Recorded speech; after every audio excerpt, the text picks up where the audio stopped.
everybody.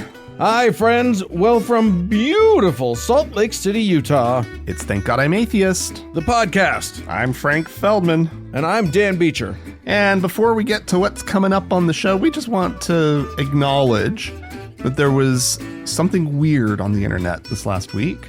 And our show disappeared from iTunes and Stitcher that we know of, but was available in other places and probably weird. not available in other places. Happening. So it was reposted for those of you who maybe missed the episode or were wondering what's going on. So yeah, sorry about that, everybody. Some of you heard it and didn't know that there was any issue. Some of you were literally crying at home, terrified that that your favorite show had somehow ceased. Oh no, we would never do that. We would always, unless we both perished. Yeah. Simultaneously. What if that's what happened, Frank? They're crying. They're literally weeping. We would let you know. One of us would let you know that the other one had died. Yeah. If something happened. It's true. Boy, that would be awful, Dan. Well, let's not do that. Yeah, okay. Let us not die. We promise you now. We commit to never dying. And if one of us breaks our promise, then boo to us. Correct. Well, coming up on the show later on, we're going to be talking about a story that you sent over to me about a TV show that's hired an occult consultant, so they get their magic right on the show, which just is a bizarre idea. And we kind of want to talk about getting pretend magic right and how important that is. Is it the responsibility of anyone writing about witches to consult with actual, in scare quotes, witches? We'll get to it. All right, but first, Dan, I think there is a chance, a slight possibility that we talked about part of this story maybe a few weeks ago. It has to do with gay priests being outed for using Grindr or other gay dating, quote unquote, dating apps. And there was a question at the time as to who was doing this and who was actually tracking down the data and blah, blah, blah. And how were they getting that information? And how were they getting it? Well, it turns out that there's a group of conservative Catholics in Denver, wealthy folk, who have formed a nonprofit called the Catholic Laity and Clergy for Renewal organization. God, that sounds ominous. And they went out and they purchased data that is readily available for sale on the internet that includes data and information about usage of apps, all sorts of different apps, apparently, and specifically these apps that track location. So they were able to analyze the data, sort through it, and basically cross-reference it to locations of known rectories, I guess, known homes of priests, right? Yeah. And they were able to track down a number of priests who were using Grindr and going out on gay dates. And this is raising really interesting questions, I think that we should all be concerned about as far as data privacy in this country. Because we have, as one person in the article, quoted in the article, says, we have essentially, you can count the data privacy laws in this country on one, maybe two hands. It is not something that we've really considered as a society. Well, Frank, in fairness, if we start giving individuals data privacy, we are actually taking away the rights of the corporations to track us and do horrible to market things to us. Essentially, this data exists so that companies that are advertising their wares can better target consumers. That's how it's sold, right? Right. And that's how it's meant to be used. But clearly, it can also be used for very nefarious things like outing people. Now, it is like, as a gay man, I have this immediate visceral response to the idea of people being tracked down for being gay and outed. Like, that really, anybody, it doesn't matter if they're a priest or whatnot. Although, as soon as you say that they're a member of the clergy, I start to go, well, I mean, exposing hypocrisy. Yeah, if you're exposing hypocrisy, I'm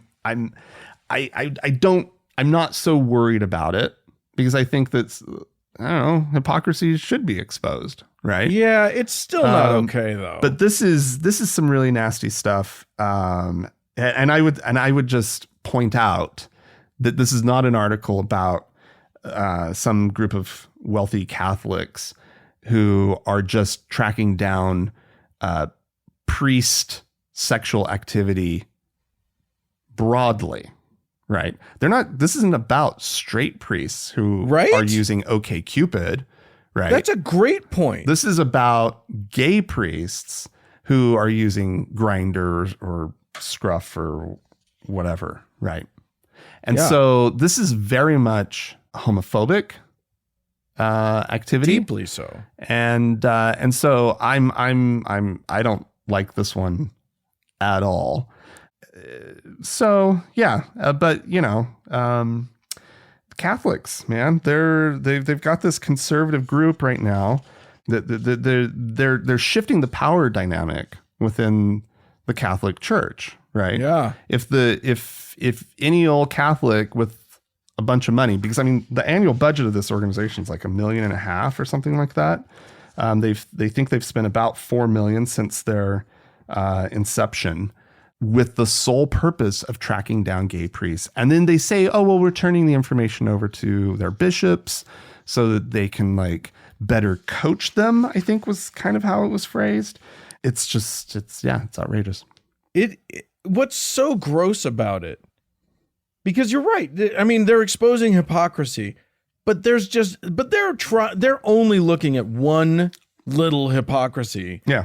We know, and it's been known for forever. These people are not going after pedophile priests. They're not going after priests that attack and prey on children. Right. They're going after priests who are having consensual sex with adults. Yeah. Fuck you. Yeah. Yeah, I know. And as you say, they're not going after priests who have consensual sex with women. Right. Yeah. So gross. I say, like, it's all gross. It's all awful. Like, it's hard to object to, Catholics, fellow Catholics eating each other. Right. So, whatever. Have fun. Have fun, guys. Well, the truth is that if the priests want to protect themselves, all they have to do is leave the priesthood, and then they'll be fine. They have that option, or they could just like turn off location tracking. Now, apparently, later on in the article, it is an extensive article. It's a Washington Post article, and it is it just keeps going. But apparently, a lot of these apps are aware of the problem, and they've stopped doing any kind of this location tracking, or when they do sell data, they're obfuscating the location tracking. I hope so. Specifically, because like that's dangerous. And some of them have just decided we're not selling data. We're going to do all of our advertising in house, and so we don't have to sell this anymore. So that's how it should be. But we also need laws in place in this country. We really need laws. So, it's scary. Yeah. All right. Well, speaking of Catholics, man, I got a few. We're going to hit the Catholics this week. And the gays. I got gays coming up. More gays. Yeah, we're merging. It's gay Catholics all day long. So I'm going to talk about Pope Saint John Paul II. But I don't know. That's a mouthful, Dan. It is. It's okay. You know what? After I tell this story, I think we can safely remove the saint part. Oh, good. Because there was just recently a story that aired on Polish TV. Okay. He was Polish. John Paul II was a native of Poland, and he is revered there. When I was in Poland a few years back, it was long after his death, and there was still like. Every market I went to, you could still buy Pope John Paul memorabilia. We're like 2 popes removed, and it's still John Paul as far as the eye can see. So this TV channel was really taking a risk, I think, on this. But what they did a 2-year investigative report where they discovered and with high confidence that when he was the Archbishop of somewhere there in Poland. Somewhere in Poland. I don't know what his specific thing. Anyway, Archbishop, he participated. He knew about abusive priests who were abusing children, and did the Catholic thing that you did then of shuffling them off to other places. Apparently, including sending them to places, they found a letter from John Paul, who was then called a different name that I'm not going to attempt to pronounce. I don't know how to read Polish, so. Oh, okay. Fair enough. So anyway, he apparently wrote a letter to the other archbishop. He was the Archbishop of Krakow. And he wrote a letter to the Archbishop of Vienna, I think, somewhere in Austria, and said, "Hey, I'm sending you this guy." Made zero mention of his abuse. Oh, and just sent him over there. And this is what they did. They just didn't want to deal with it. So multiple priests that he shuffled around ended up eventually going to prison. Oh my God. Which I'm very glad to hear that there was any any justice at all. But yeah, I mean, I just think maybe the title saint less apropos than one would want. Yeah. I mean, what was his miracle or miracles? I don't know. They fast tracked him. Yeah. Probably somebody like prayed to him and their soup tasted extra good that day. Well, I mean, maybe it was he made a priest. It was like a David Copperfield. He made a priest disappear. Just disappear. Now you see him. Poof. Now Vienna sees him. Gone the way of the Statue of Liberty. Ta-da! Problem solved. Oy, oy, oy. Well, of course he knew. That's what it's safe to say that if you were high at a certain level within the Catholic Church, you knew about and probably helped shelter some pedophiles. Yeah. It just seems obvious at this point. I mean, every time anyone does a study, holy shit. I mean, it is the editorial position of this podcast that if you have a diocese, you have a child abuse problem. Yeah, it's guaranteed. All right. Well, Dan. Yeah. We've reported on similar stories on the show in recent weeks. This one takes place in Tennessee, having to do with efforts at the state level to do away with marriage equality. In fact, you might say that these are proponents of marriage inequality. I support marriage inequality. So in the Tennessee House of Representatives, they've just barely passed a bill that would allow people to refuse to perform a marriage if they disagree with it. And that's basically how it's structured. I don't agree with your marriage. So, that could be anything, right? How is a marriage something to which one can agree? I don't understand it. Or disagree? I mean, maybe, they know. I'm sorry, I know your parents. I know both of your parents. I know they would not approve of you two getting together. So Look, I'm not going to be a part of this. She is just way too hot for you, dude. I don't agree with this at all. Correct. That's the intended use of this, obviously. No, of course it's targeting LGBTQ rights in the state of Tennessee, but also you might, if you can just object to whatever, I can imagine maybe mixed race couples having some problems. Yeah, right. Of course. So apparently Tennessee law already says that religious leaders do not have to officiate weddings they object to. A needless law. Nobody was trying to force anybody to perform any kind of religious service that they don't agree with. Right. This bill, however, empowers county clerks to refuse to certify marriage licenses. So now you could, if there wasn't a single county clerk in the state that approved of gay marriage, well, you can't get married in Tennessee as a gay couple. So yeah, you'd have to like shop around and know which ones are friendly and which ones aren't. So which is actually disgusting. An opportunity for marriage officiants who want to make, some extra money. If you're cool in Tennessee, suddenly there's a whole bunch of people who are going to be out of the running for that little bit of cash. Yeah, but what's important though is that it's the county clerk that's true. For certifying, not performing. So you could go find an officiant and then not be able to find a county clerk that would just issue you the marriage license and certify it. So then the real lesson here is, if you're gay, why are you in Tennessee? I mean, that was already the question, wasn't it? Yeah. So as we all know, we have federally the Respect for Marriage Act that passed into law back in December.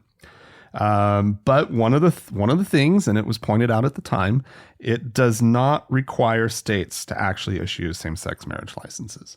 It only requires them to recognize licenses that are from other states, presumably. Right.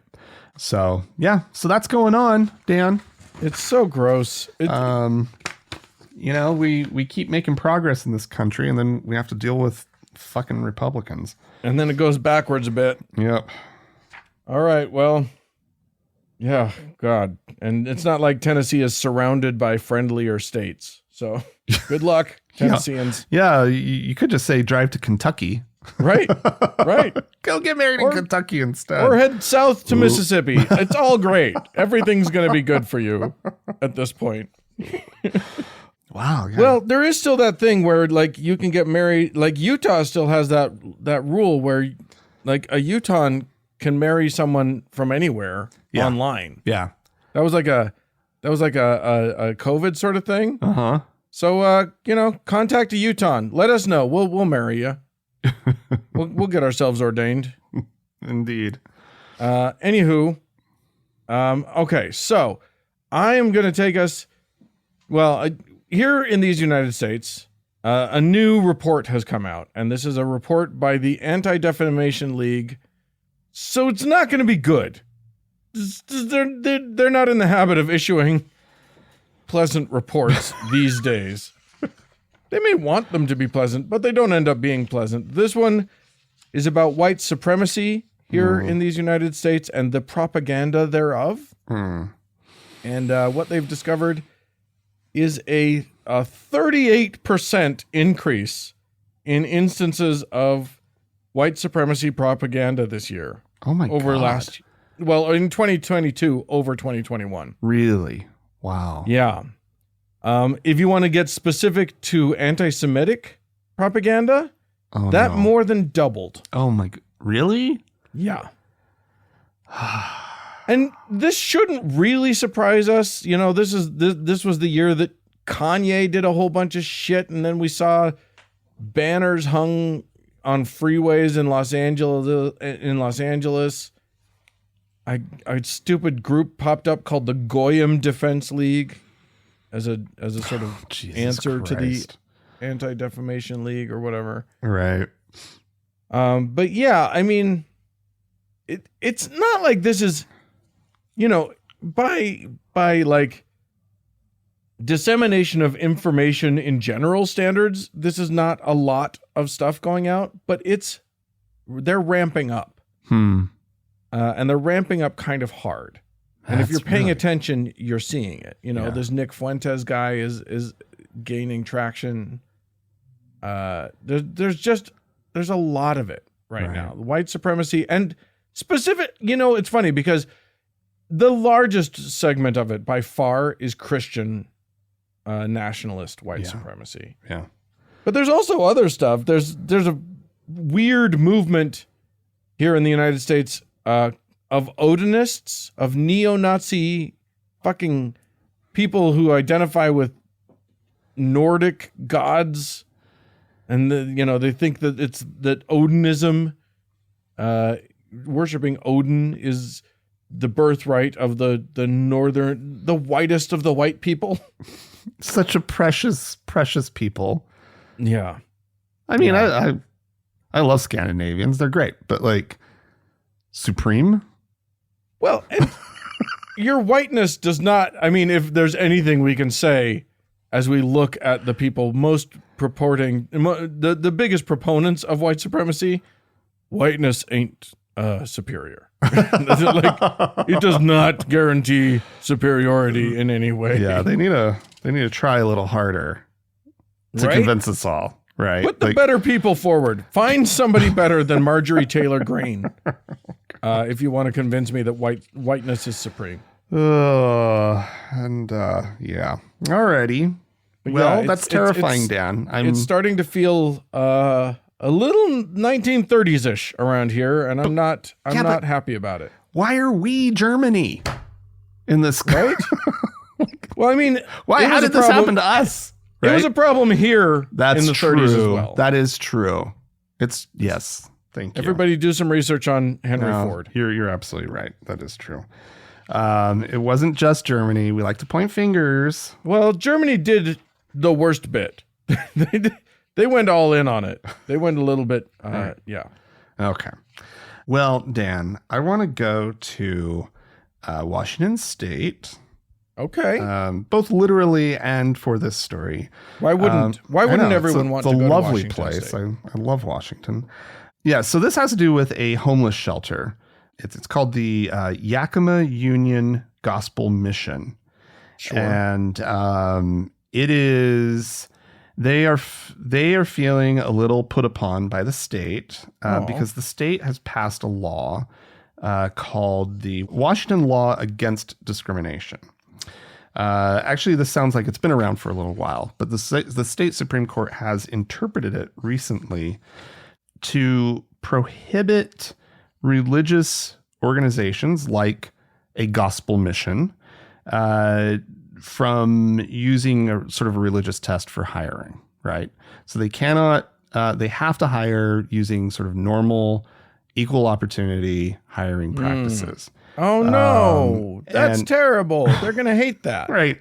So the Yakima Union Gospel Mission is suing Washington State to win back the right to hire only people who follow biblical beliefs.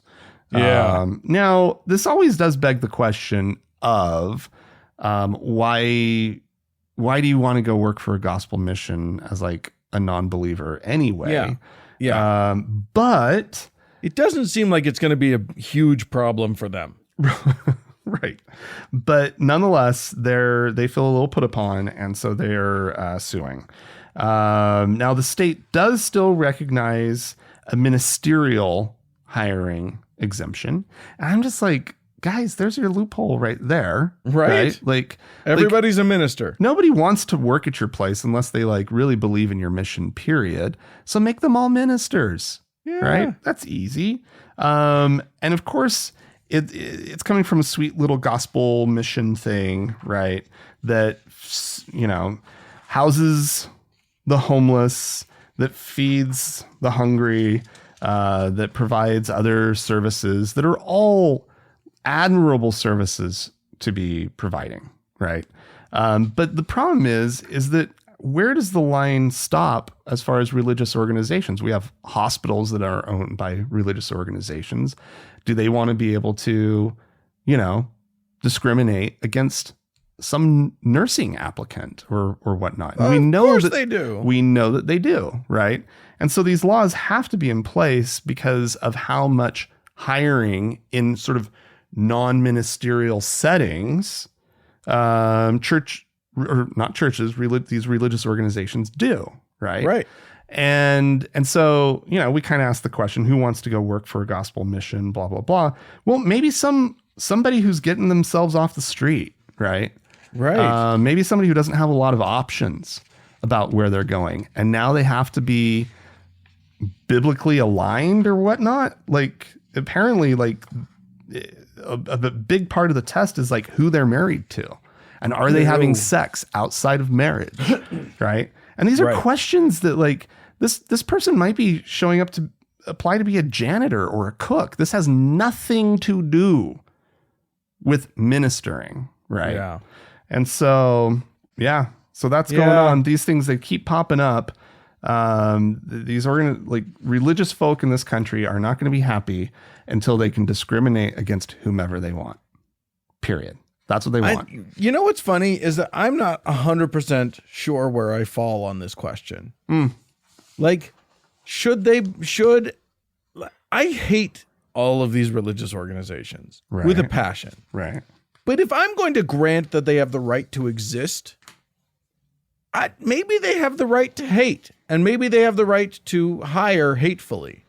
I don't know. I don't know how I feel about it. I'm not 100% sure where I fall on that. Yeah, I mean, I think it gets hard to sort of tolerate the intolerant, right? Like, you can't, right? That's what this is a question of, right? Like, like, you can't be 100% tolerant of everything. It's a paradox, right? Yeah. And so, like, you have to pick. You have to decide where these lines are. Like, where can people discriminate against their fellow man, right? Yeah. Now, I think a soup kitchen that's run by an organization, like a religious organization, like, I don't know, right? I don't know. Actually, that's where I think no. When I think about it, I'm like, no. You are there. You're getting tax exemption. Yeah.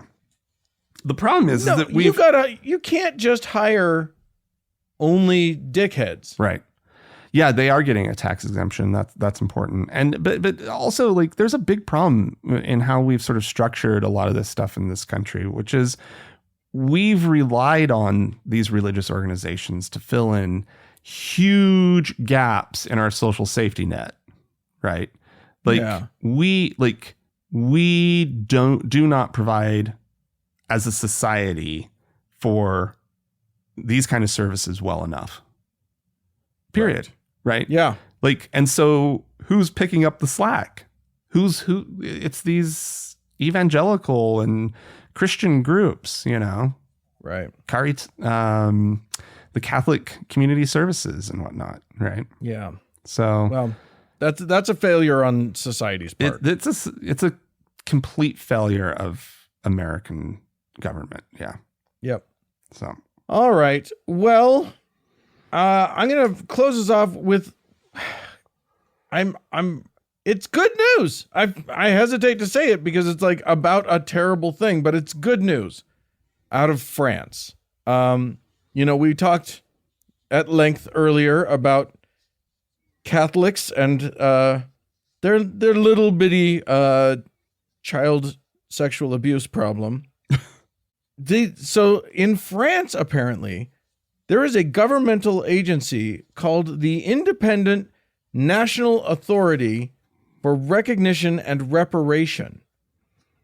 And this is an organization that basically is all about getting some sort of reparations to the victims. It is a victim-oriented organization, which is kind of amazing because 99% of the focus of dealing with this issue is about protecting the reputation of the church, and not so much about, helping the victims. So this is an interesting one, in part because as we've said, it's not a small problem. As a matter of fact, a report in 2021 came out in France and estimated some 330,000 children were sexually abused over 70 years. Oh yeah, I remember that report. 330,000. Good God, that's a big number. So when this reparation organization announced that they were there, a bunch of people came flooding in. Not as many as I would think. Out of 300,000+, they have fewer than 2,000 victims who have come forward to claim compensation. But I'm glad that they're there. Yeah. It's a slow process apparently, but it's slowly happening.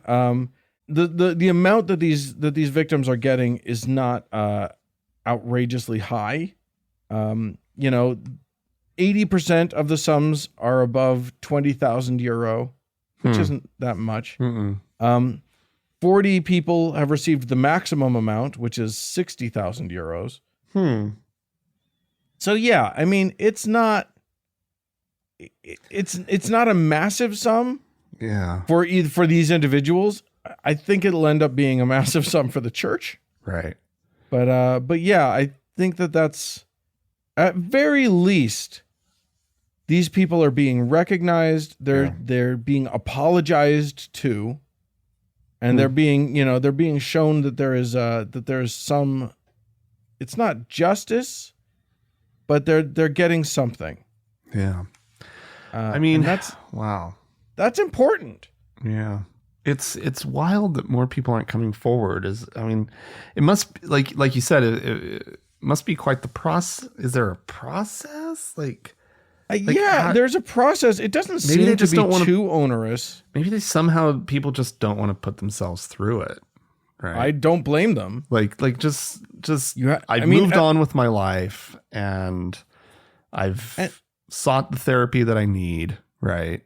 Well, and at very least, this asks these victims to relive this in some way. They have to actually say what happened. Yeah.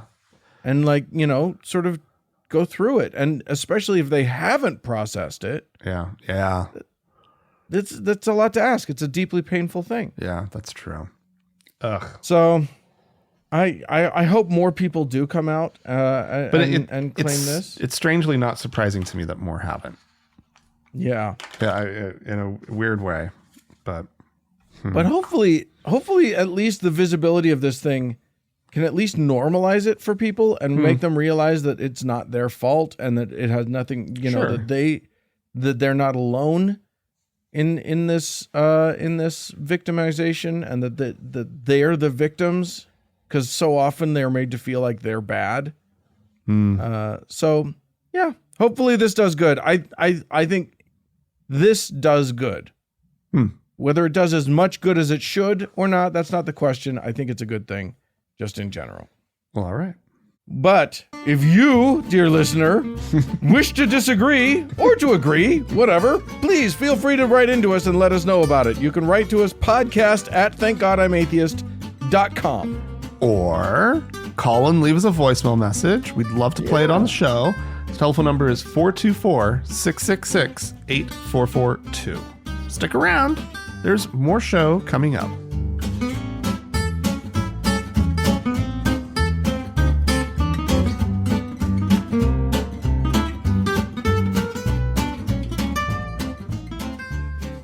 Well, Frank, Dan, we have a lovely little conspiracy theory here that I'd like you to play for everyone. Okay.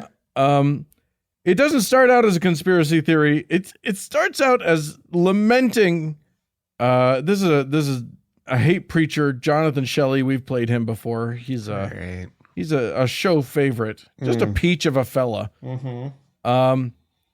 He is really worried about the girls of America. Oh, The young women of America. Yeah. Okay. And he is worried about them on their own because they're making choices that he does not approve of. But then also, right at the end there, decides to pile in every conspiracy theory he can think of all at once. So that's kind of fun. Let's just hear what he has to say. Look at verse 14. Give them, O Lord, what wilt thou give? Give them a miscarrying womb and dry breasts. This, according to the scripture, is a curse unto people. Yet, this is almost what every American girl wants. I mean, almost every American girl is striving to have a dry womb and dry breasts. And they're drying it up through birth control. They're drying it up through the pill. They're drying it up through all kinds of just inventions and devices. And in fact, there's even arguably wicked and evil people in our society that are trying to dry up the womb and the breast of people for them. Through vaccinations and through drugs and through all kinds of tampering with our food and with water and just bad health advice. Uh-oh. The water, Frank. It's in the water, Dan. It's in the water. They're going to get us. They're going to dry up your womb and your breasts, Frank. Oh, well, I mean, we're talking about mine. Please. Oh my gosh. Wow. I mean, I don't like that phrase. Dry womb and dry breasts. Oh man. I'll tell you what. For many women, nothing better. Yeah, nothing better in the world than a dry womb and dry breasts. Yeah. I mean, can't blame them. Right? No. And listen, the hysterectomy that Andrea got, the best thing that ever happened to her. She'll say it. She loves it. No more periods. No more anything. Just smooth sailing. Good for her. Yeah. Yeah. Just dried her up. It's so weird to me that Christians, especially older Christians, you get the boomers and above, the thought of childlessness is the worst thing that they can imagine, especially for a woman. Right. But like for men too, but especially for women. Yeah.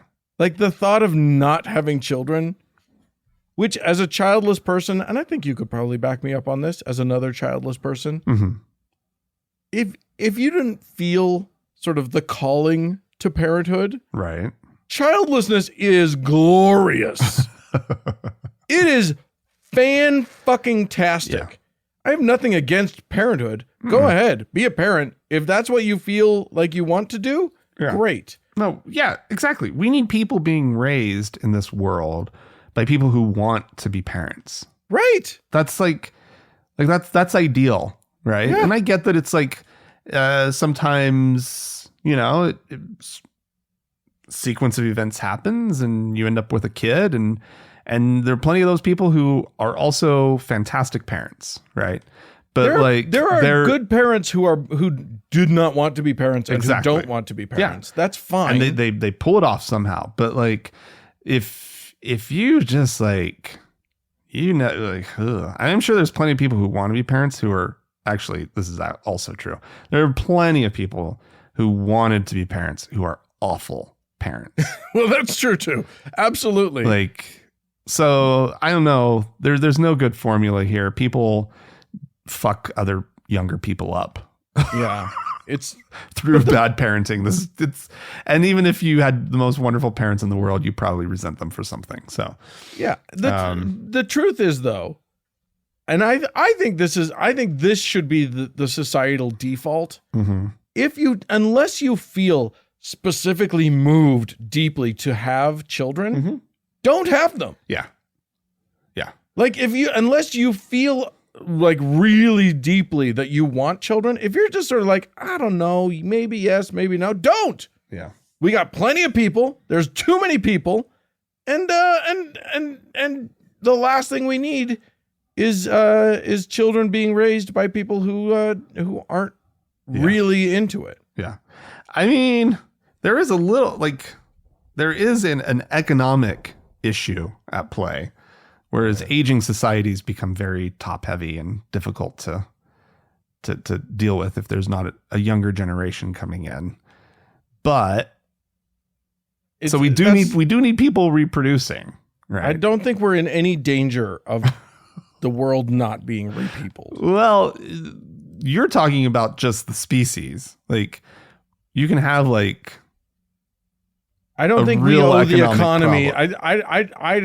I look, economics is basically voodoo in terms of science. We don't know really what will happen. But we do know certain things, like if you have a lot of old people who need to be cared for, it becomes very expensive for a society to do that. That's all I'm saying. And so the people who did get born, who were raised by the few people who actually wanted kids, now they have to like deal with all of us.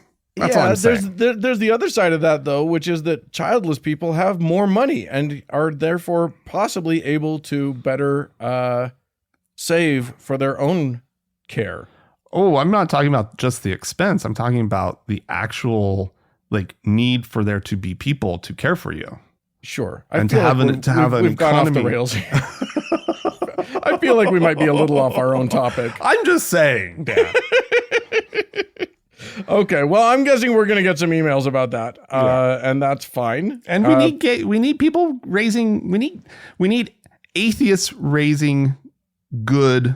Oh, 100% and proper thinking people. Right. Yeah. We need good parents to be out there parenting. Yeah. Because what we don't want is just the ding dongs raising the kids. Anywho. Speaking of emails, we have some, and I'm going to read them to us now. Good. This one is in response to, we've been talking a little bit on past shows about genealogy / family history stuff. And we talked about people not just like looking for I was related, I'm distantly related to Prince so-and-so of wherever. Sometimes there's dark stuff in history. This person wrote in to say, I thought I would write on this issue. My grandfather served in the Germany military during World War II. Oh, wow. It's hard to be 100% sure because I have heard conflicting information, but my best understanding is that he was in the SS. I don't really believe in the sins of our father, but still feels like something I should not forget. Okay. That's interesting. Yeah, I mean, taking ownership of if you are going to appreciate the good things in your genealogy, right? It's pretty important that you also take ownership of the not great things. Right. Yeah. So there you go. Thanks for that. Owen wrote into us to say, good morning, good people. I live just outside of Melbourne and can confirm that the general approach to religion here is meh, whatever. Remember, Frank, you and I talked about last week the Australian state that changed the rules on religious education in schools, and then everybody stopped going. They were like, oh, well, why will... Okay, no. Of course we're not going to go to that class. Yeah, exactly. Okay. Owen continues, that's not to say that there are no churches or mosques that draw large crowds on Sunday morning.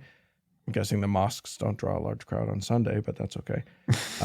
But the vast majority of people don't care. When 47% of Australians call themselves Christian, they're really calling themselves, oh, I don't know, Christian, I guess. I think Nan still goes to church, maybe. That's my Australian dialect for you. Oh, well done. Look at you. That's terrible. That was on the fly. I guess my brain just decided it needed to be Aussie. Public displays of religion. If I had worked on it, it would have been great. Oh, it would have been so good. Public displays of religiosity are generally regarded as mildly embarrassing here, which is why when religious education became indoctrination and recruitment tools instead of purely informative about religion and culture, the Victorian state government changed the rules to opt-in and out of hours, and the numbers plummeted. No self-respecting Australian student would ever give up their lunch break or stay after school for that shit. Personally, I'm not against educating students in the dominant religious paradigm of the culture so that our kids can get all the jokes in Monty Python's The Life of Brian. But It's always I give an inch, take a mile with religious types. And while in America, that means that the case goes all the way to SCOTUS, where it is confirmed that not only do churches have the constitutional right to take that mile, it's religious discrimination for you to stop them.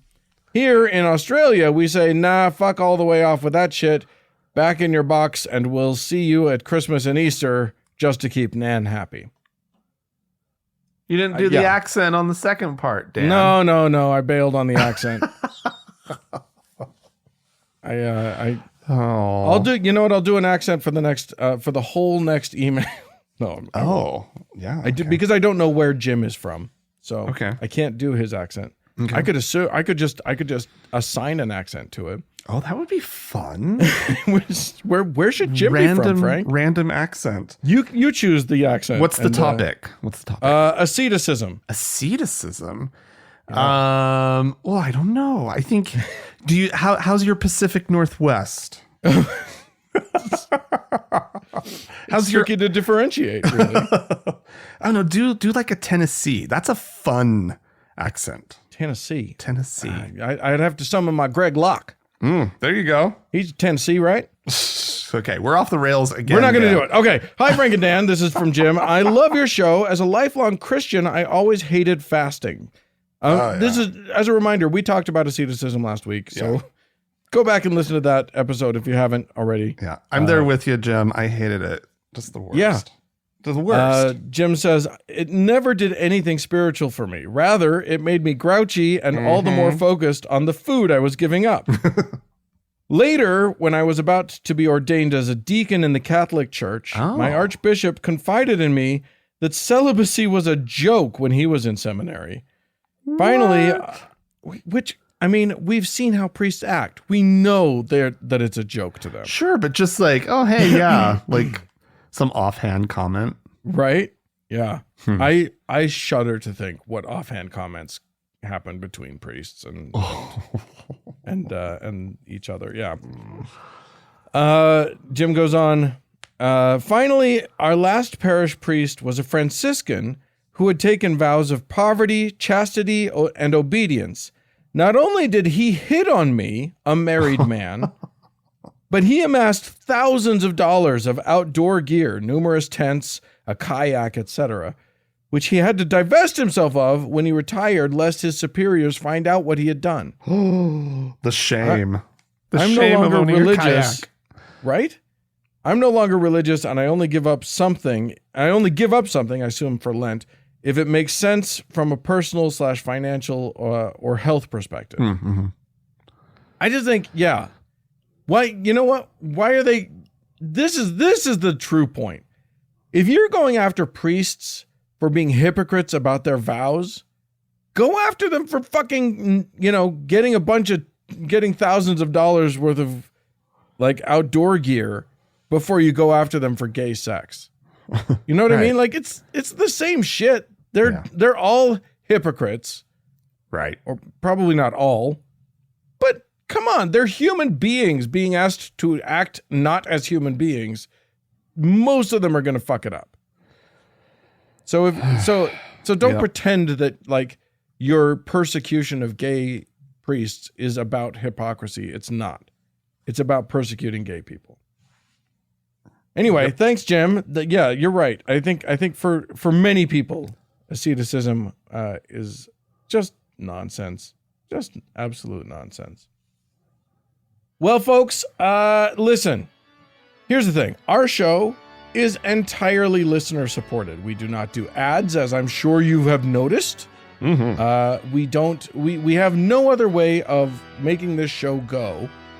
So if you are a listener, and you are, and if you also have some disposable income that you'd care to show your appreciation for our show with, we'd sure appreciate it.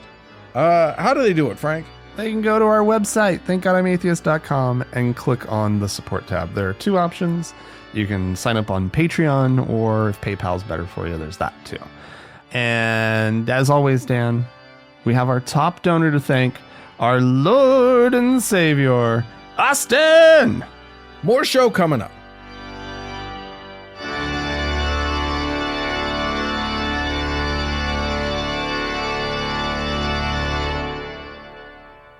Dan. Ooh, yes. Did it just get spooky in here? A little mist rolls in. A little incantation, Dan. Does it smell like burnt sage to you? A cauldron. There's a cauldron. Imagine a cauldron in the corner. I'm surrounded by herbs. Sacred, spooky herbs. So yeah, here's the thing. I sent you this morning a link article. to an article. Yeah. Mhm. Thank you. I couldn't think of the word article. That's where my brain is.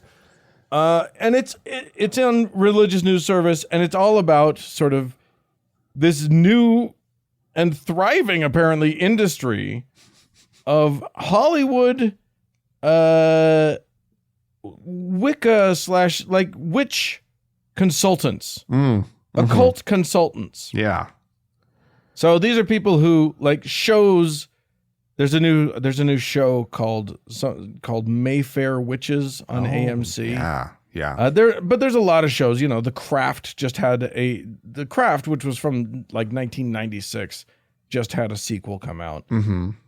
Anyway, it's all about shows about witches, and in the show, the witches actually have magic.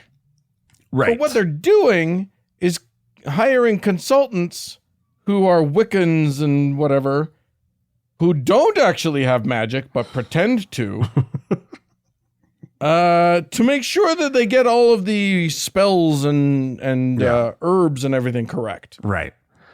And the one thing that these charlatans seem to be doing is ignoring the fact that when they, in real life, as you point out, when they do these things, nothing happens.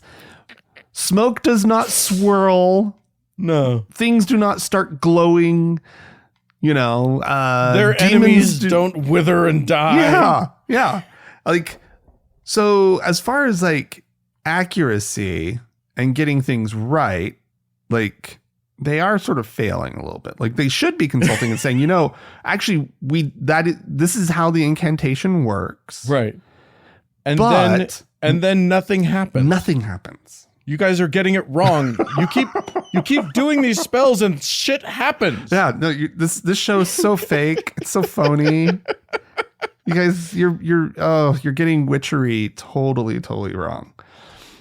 So so the reason that I sent it to you is because a quote midway through the article, they quote one of these practitioners of Wicca, one of these real life, practitioners. Yeah. Who said, this is a very important thing because representation of our religion is important. So it's important that they get it correct. Yeah. And I say, if it's actually working, right? No, okay. So she believes that it's doing something or else she wouldn't do it. Right. In this case, it's a he. Or a he. Okay. Sorry. I guess not all witches are female. Yeah. I shouldn't make that assumption. Is that a gendered term? I don't know if male Wicca practitioners. So here's the deal. All that I know about witchcraft comes from Bewitched. So they're called warlocks on that show, right? Right. So witches and warlocks. Oh, I don't know. Anyway, it's a crazy thing. And here's the deal. Like, I really like the idea of accuracy in film and television, like getting the details right.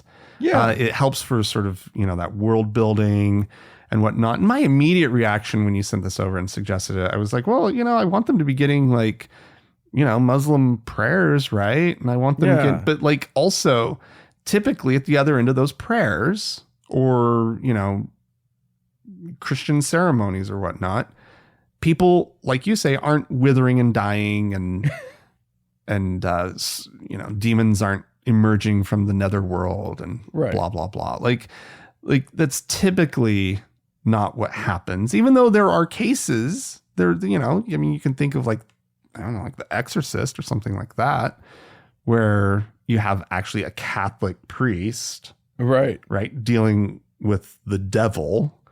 Because and that doesn't really happen, but like, right. Well, I mean, exorcisms exist. Exorcisms most certainly do exist.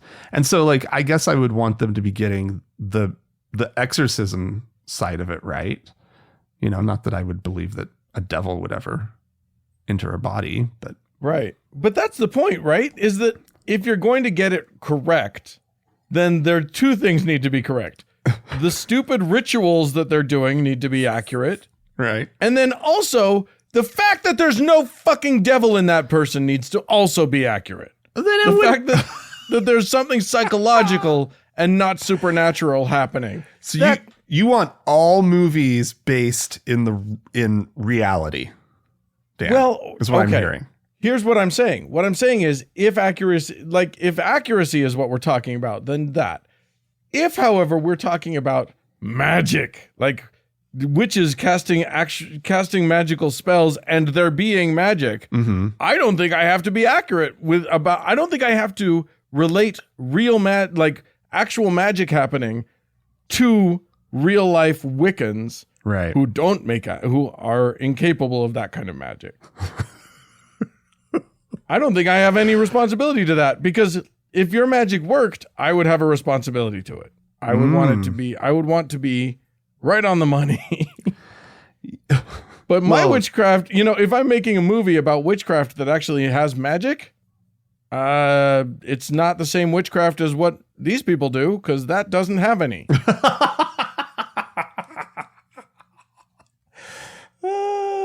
So yeah. All right. So no need to respect it if you're actually going to show it being magic. Right. Yeah. And just like if you have a priest doing an exorcism, if the premise of the show is that there's actually the devil in that child, then you don't have to be accurate.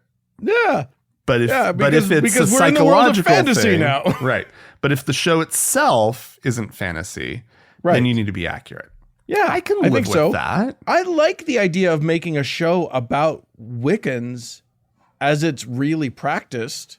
And I think there could be a very interesting movie about a bunch of Wiccans who practice spells and incantations and all of whatever they do, and it's super accurate, and the accurate number of people continue practicing it, never seeming to notice that nothing's fucking happening.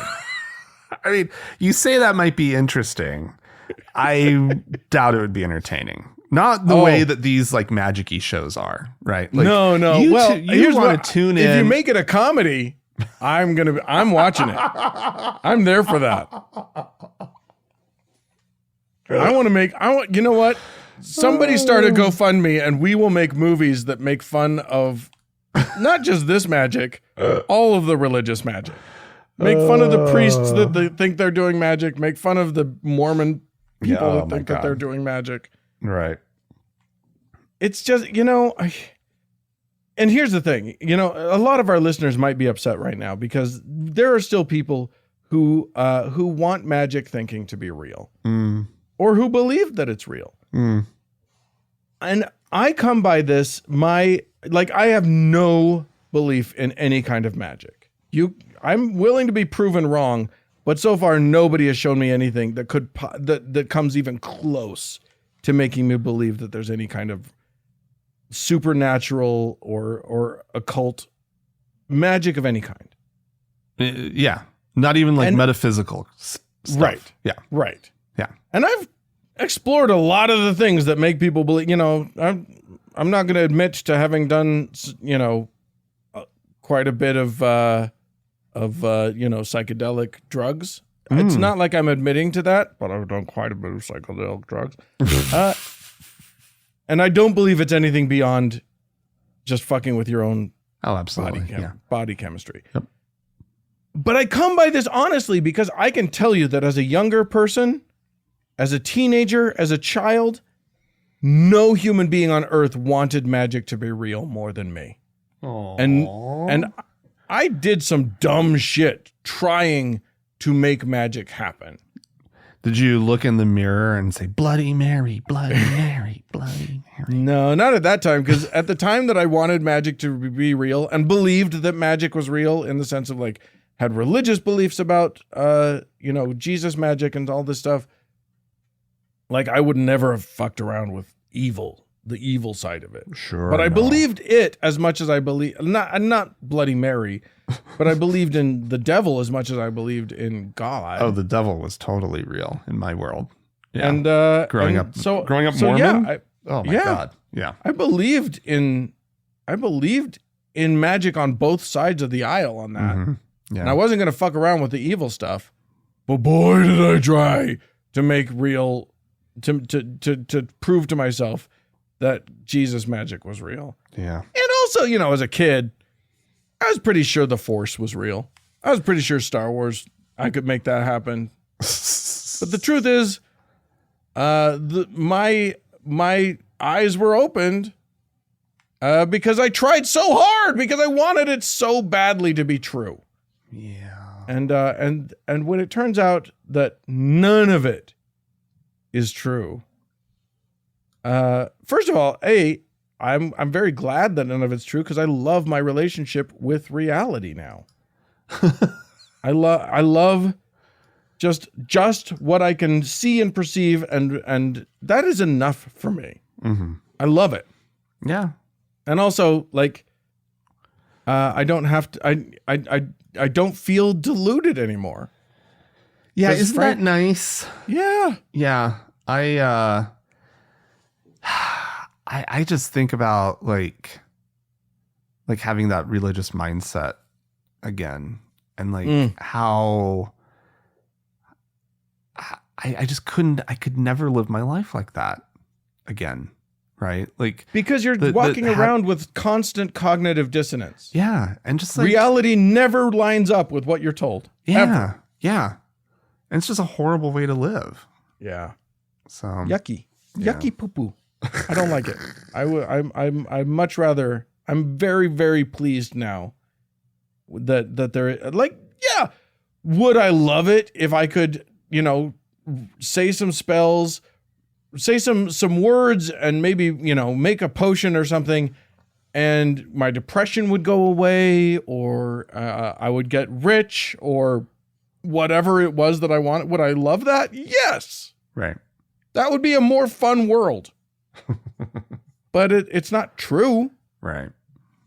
And so I'd rather not be practicing magic that isn't true than be practicing magic and be disappointed all the time. Yeah. But not allow yourself to actually think disappointedly. You just carry this little burden of disappointment with you wherever you go. Anyway, I don't know. Maybe some other people have different relationships to magical thinking, and I would love to hear that. You people at home, feel free to write into us about it. podcast@thankgodimatheist.com.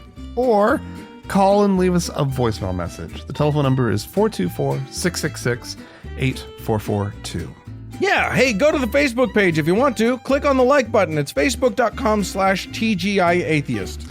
And if you'd like to join one of our members-only lounges, you can do so. Go to our website, thankgodimatheist.com/members-only. Yeah, hey, thanks so much to the Red Rock Hot Club for the use of their beautiful music. And thanks to Gordon Johnston for the use of his music. And thanks to all of y'all for tuning in. We sure do appreciate you.